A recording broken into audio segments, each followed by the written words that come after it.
Bismillahirrahmanirrahim. Assalamualaikum warahmatullahi wabarakatuh. Salam sejahtera untuk kita semua. Salam. Om Swastiastu, Namo Buddhaya, salam kebajikan, salam Pancasila. Yang saya hormati para hadirin sekalian yang mengikuti online course on Sustainability Indonesia. Kali ini kita akan membahas topik peluang dan tantangan adaptasi perubahan iklim. Seperti kita ketahui, tantangan adaptasi perubahan iklim ini meliputi berbagai kejadian-kejadian di seluruh dunia, terutama banyaknya bencana-bencana alam, baik itu adalah penggundulan hutan, tanah-tanah yang kering, kemudian terjadi juga pencairan es di kutub utara maupun selatan, badai, topan, dan juga pemanasan permukaan air, Laut Pasifik, El Nino misalnya, banjir di mana-mana. Dan itu semua sangat terkait dengan 7 sektor emisi yang menghasilkan efek gas rumah kaca atau seringkali greenhouse gases yang terdiri atas power industry, kemudian industrial combustion and processes, kemudian yang ketiga buildings, keempat transport, kelima fuel exploitation, keenam agriculture, dan yang ketujuh waste. Power industry ini berkaitan dengan PLN misalnya, dalam menyediakan listrik rumah tangga, dan Pertamina dalam menyediakan gas untuk rumah tangga dan industri, ya. Kemudian industri manufaktur, bangunan, pergerakan transportasi, kemudian pertambangan, khususnya yang berbasis fosil, dan kemudian kegiatan pertanian dan limbah. Dengan begitu, maka kita bisa mempunyai catatan secara statistik dari tahun 1990 sampai 2022. Yang sangat mengejutkan adalah apabila tahun 2022 dibandingkan dengan tahun 1990. Itu ada 6 sektor yang peningkatannya sangat signifikan. Bahkan ada 3 sektor yang di atas 300%, yaitu power industry, kemudian industrial combustion and processes, dan yang ketiga sektor transport. Sedangkan yang agak relatif stabil adalah sektor bangunan yang hanya 2% saja. Kemudian kalau kita melihat apa saja gas rumah kaca tersebut atau greenhouse gases di tahun 2022, kita akan melihat masih didominasi dengan karbon dioksida, yaitu 55,8%, kemudian gas metan ya, yang mencapai 36,5%, kemudian gas nitrus dioksida atau nitrogen dioksida, dan termasuk juga nitrogen oksida lainnya atau NOx, dan gas-gas lainnya. Kalau kita melihat share-nya ini terhadap PDB ya itu 2,46%, terhadap populasi 3,49%. Kalau melihat grafiknya memang dari tahun 1990 meningkat terus ke 7 sektor tersebut. Ya. Relatif tadi adalah bangunan ini bangunan yang di tengah hijau muda ini relatif agak stabil. Tapi yang lainnya meningkat. Dan tadi seperti kita ketahui, ada yang di atas 300%, ya, yaitu yang ini coklat muda, itu power industry, kemudian industrial combustion and processes atau sektor industri manufaktur utamanya, kemudian ada transport.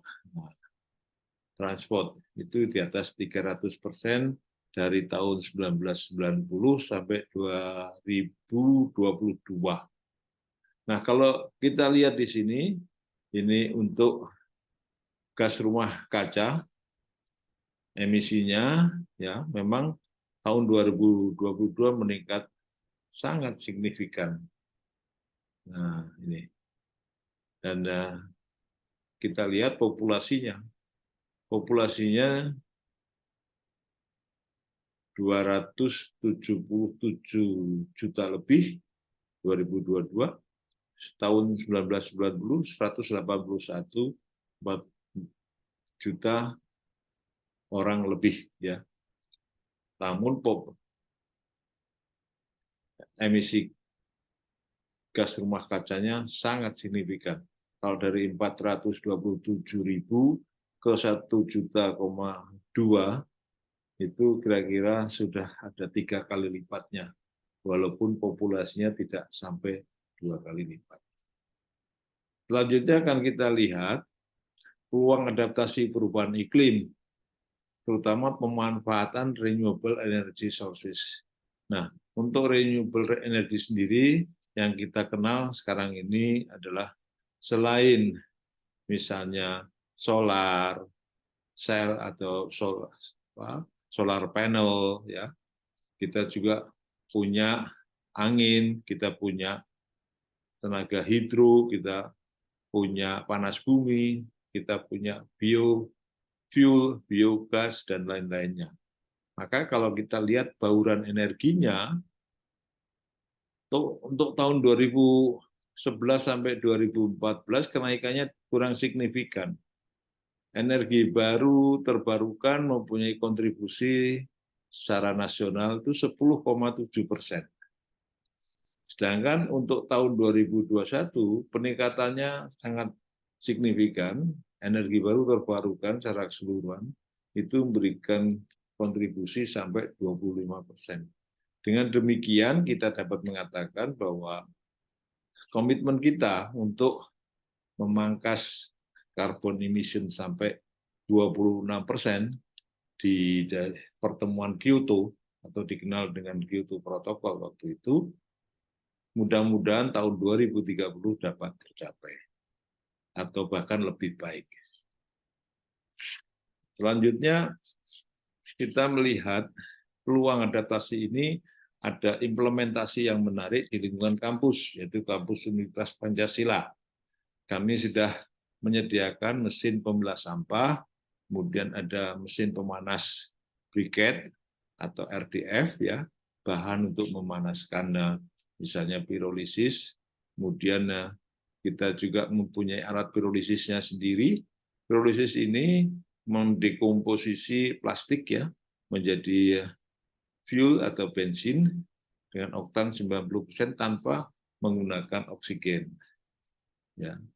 Kemudian kita juga mempunyai biodigester yang mengurai atau mendegradasi bahan-bahan organik seperti sampah itu menjadi gas metan dan pupuk yang bermanfaat.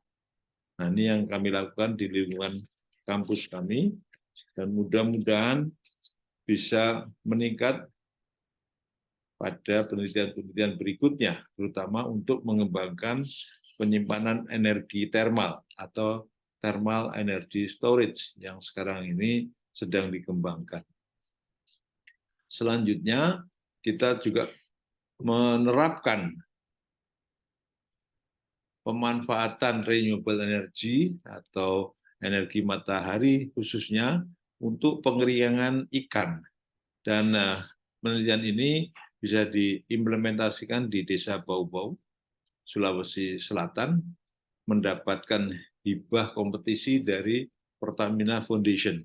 Kapasitasnya antara 300 sampai 500 kg, dan ini sesuai dengan kondisi cuaca, apakah matahari terik misalnya cukup 4-5 jam, kalau agak berawan 8-9 jam, kalau pas mendung dan hujan ya 12-15 jam. Ini ruangan pengeringan ikannya cukup baik, dan ini pemasangan panel suryanya. Dan selanjutnya di lingkungan kampus pun kami melakukan pengukuran tingkat kebersihan atau kualitas udara di lingkungan kampus. Ada 5 lokasi Ini lokasi batas kiri kampus kami, dekat masjid, kemudian batas kanan atau batas utara dari kampus kami, dekat perumahan, kemudian di jalan raya itu sendiri, di lapangan terbuka, dan di dekat perumahan penduduk. Dari sampel sesuai dengan lokasinya, lokasi 1, 2, sampai 5, ternyata yang paling tinggi yang lokasi 5, yaitu dekat perumahan penduduk. Dan yang di jalan raya malah relatif cukup baik. Ya. Oleh karena itu, semua 5 lokasi tersebut masih di bawah ambang batas yang diizinkan. Dengan kata lain, masih bersih udaranya. Dan jadi dengan udara yang bersih memberikan jaminan bahwa siapapun sivitas akademika yang beraktivitas di kampus itu akan menghirup udara yang masih bersih. Dan selanjutnya, di dalam upaya pencegahan peningkatan emisi karbon sudah banyak yang dilakukan oleh masyarakat maupun pemerintah, itu peningkatan penggunaan energi baru terbarukan. Dan yang baru-baru ini adalah penggunaan panel surya terapung di Danau Cirata yang memanfaatkan penyimpanan energi termal memakai garam cair. Mudah-mudahan akan disusul di tempat-tempat lainnya. Ini proyek termasuk yang terbesar di Asia Tenggara.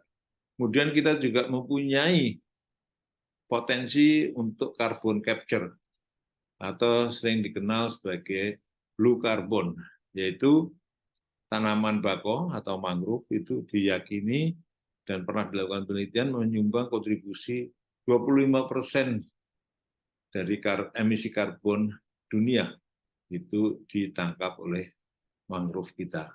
Dan selanjutnya juga ada seagrass dan ada juga yang disebut tidal salt marshes.